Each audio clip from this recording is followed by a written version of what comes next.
Ahmedabad Udaipur national હાઈવેનું 4 લેનમાંથી 6 લેનમાં રૂપાંતર કરવાની કામગીરી છેલ્લા લાંબા સમયથી ચાલી રહી છે।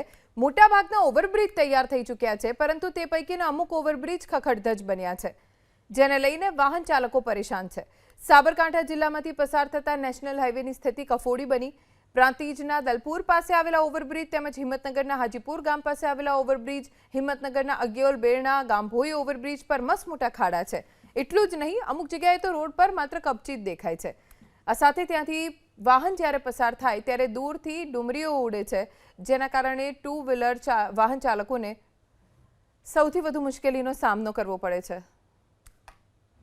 ઉદયપુર નેશનલ હાઈવેનું 4 લેનમાંથી 6 લેનમાં રૂપાંતરણની કામગીરી છેલ્લા લાંબા વર્ષોથી ચાલી રહી છે। જો કે મોટાભાગના જે ઓવરબ્રિજ અને રોડ રસ્તા જે નેશનલ હાઈવેના છે તે પૂર્ણ થઈ ચૂક્યા છે। જે પ્રકારે દ્રશ્યોમાં જોઈ શકાય છે તે પ્રમાણે આજે અમદાવાદ ઉદયપુર નેશનલ હાઈવે પર આવેલા કાટવાડ ગામ નજીકનો જે આ ઓવરબ્રિજ છે, દલપુર પાસેનો આ ઓવરબ્રિજ છે, તે ઓવરબ્રિજ પર અત્યારે હાલ સ્થિતિ જોઈ શકાય છે। આ નેશનલ હાઈવેની હાલત કફોડી બની છે, જેને લઈને જે અહીંથી પસાર થતા જે હજારો વાહન ચાલકો છે તે વાહન ચાલકો પરેશાનીનો સામનો કરી રહ્યા છે।